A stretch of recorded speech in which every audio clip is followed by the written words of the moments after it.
Hello everyone. तो हम लोग यहाँ पर देखने वाले हैं कि सीजीएल जो बचे हमारे पास दिन है उसमें क्या स्ट्रैटेजी अपनाएं कि सीजीएल की तैयारी पूरी हो सके, क्योंकि दिन बहुत ही कम बचे हैं हमारे पास। जैसे ही पता चला कि भैया 9 जून से रजिस्ट्रेशन स्टार्ट हो रहा है, तो आप सबको पता चल गया है कि 14,582 यहाँ पर वैकेंसीज हैं, और साथ ही में 9 जून से क्योंकि रजिस्ट्रेशन स्टार्ट हो गया है जो कि 4 जुलाई तक चलने वाला है, तो हमारे पास एग्जाम डेट में जो दिन बचे हुए हैं उसको कैसे हम टारगेट करके चलें भाई, क्योंकि हमारी एग्जाम डेट जो फेज 1 है 13 अगस्त से शुरू हो रहा है, और अगस्त के बाद उन्होंने इस बार पहली बार मेंशन कर दिया है कि दिसंबर में मेंस का एग्जाम भी हो जाएगा। यानी अब आप पूरी तरह से इतना तो प्रिपेयर हो गए हो कि अगस्त के बाद हमारे पास 3 महीना है, सितंबर अक्टूबर नवंबर, कि 3 महीने में आप मेंस की तैयारी कर सकते हो। यानी अभी हमारा जो टारगेट है वो फेज 1 टारगेट है जो कि क्वालिफाइंग इन नेचर है। तो ये मौका हाथ से क्यों जाने थे। दिन हमारे पास बच कितने रहे हैं, कम से कम जो हमारे पास दिन बच रहे हैं वो है 62 डेज। यानी हमें अपनी पूरी तैयारी, पूरा सीजीएल की तैयारी इन 62 दिनों में कर लेना है, जिसमें सिलेबस कवर करना है, जिसमें मॉक टेस्ट लगाने हैं। तो कैसे किया जाए ये पूरा कंप्लीट स्ट्रेटेजी तैयार, आइए जानते हैं। इन 62 दिनों को अगर हम डिवाइड कर ले कुछ अलग अलग 2 पार्ट में, यानी कि अगर हम इनको एक पार्ट 45 डेज साथ ही में प्लस 70 डेज में डिवाइड कर ले, तो 45 प्लस 17 दिनों में मैंने इसे डिवाइड कर लिया। और इन 45 प्लस 17 दिनों में हमें क्या करना है, इन 45 डेज में हमें सिलेबस कवर करना है। सिलेबस में क्या क्या कवर है भाई, सिलेबस में आपका रीजनिंग है, आपका मैथ्स है ना, आपका जीके जीएस है, और साथ ही में जिसमें करंट अफेयर भी इंक्लूड है, और साथ ही में आपका इंग्लिश है। बोलोगे हाँ जी मैम। ये चारों चीजें आपको इस 45 दिनों में सिलेबस कंप्लीट करना है। और जिस दिन से, यानी कि आज से अगर आप शुरुआत करते हो तो सिर्फ सिलेबस नहीं कंप्लीट करना है, साथ में रोज डेली एक प्रैक्टिस सेट लगाना है।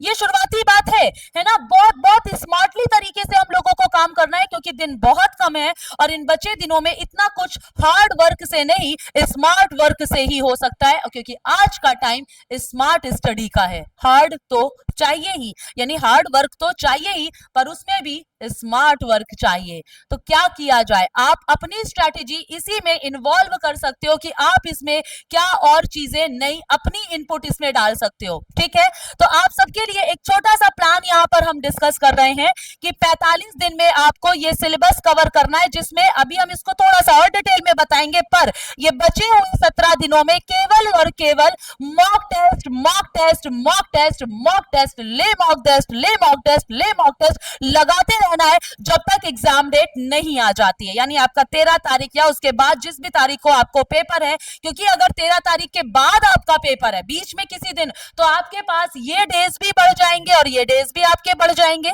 हम सिर्फ 13 तारीख की डेट तक की चीजें लेकर के चल रहे हैं। ठीक, जैसे एग्जाम स्टार्ट होगा आपको पैटर्न पता चल जाएगा कि यार पैटर्न में कुछ हार्ड आ रहा है, मॉडरेट आ रहा है, कैसा आ रहा है।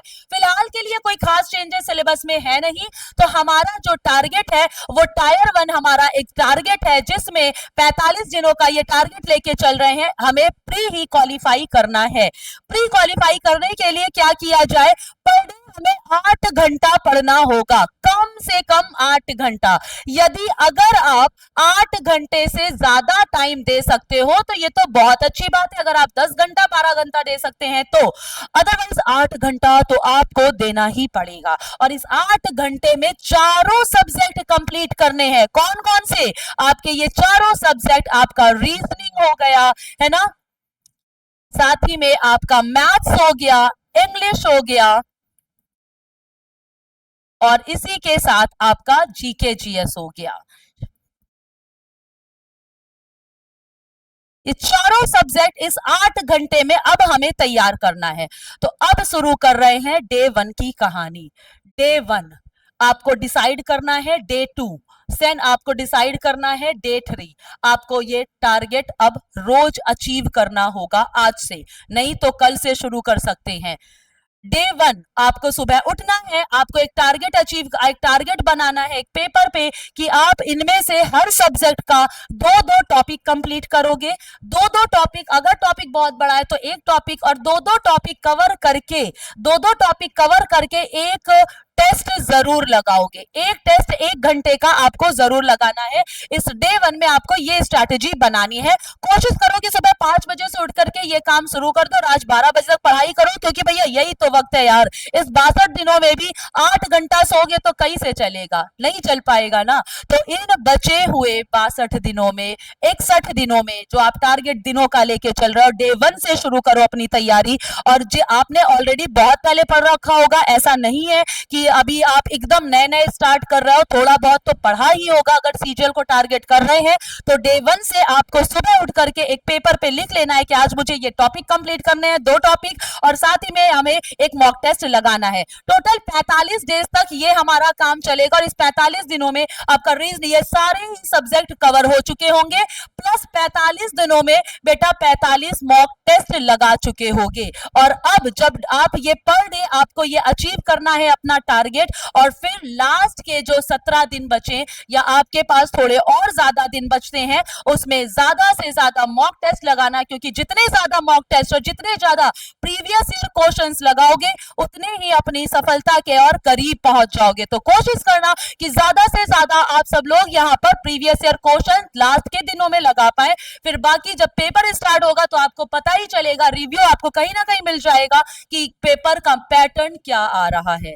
तो जितना भी आपको आपकी फैकल्टीज ने पढ़ाया है, उन सारी चीजों को, बातों को ध्यान में रख के अपने इस टारगेट को अचीव करिए। रोज डेली आपको अपना टारगेट अचीव करना है, एक भी दिन खाली नहीं जाने देना है। अगर ये स्ट्रैटेजी आपने आज से मेंटेन कर ली तो ये जो 62 दिन का स्ट्रैटेजी है, ये 62 दिन में आप कंप्लीट कर पाओगे अपनी पूरा ये जो सिलेबस, और साथ ही में आप पूरी तरह से तैयार हो चुके होगे एग्जाम के लिए। रही बात करंट अफेयर की, वो तो आपको एग्जाम के अंतिम दिन तक पढ़ते रहना है, क्योंकि रिवाइज करते रहना है। लेकिन अंतिम दिनों में जो 17 दिन 10 दिन आप जो अपना देते हो, उसमें सिर्फ मॉक टेस्ट लगाना है, कोई कॉन्सेप्ट नहीं, कोई थ्योरी नहीं। तो इस तरह से आपने अगर अपने टारगेट गोल अपने बना लिए तो वो दिन दूर नहीं कि आपका हाथ में आपका कॉल लेटर होगा।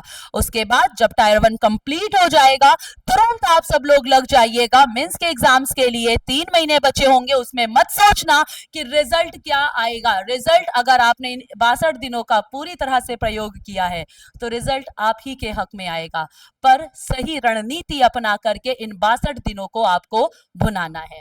Thank you very much. बाकी की इंफॉर्मेशन भी आपको मिलती रहेगी, सब्सक्राइब करना बिल्कुल मत भूलना। Thank you very much, all the best आप सभी को।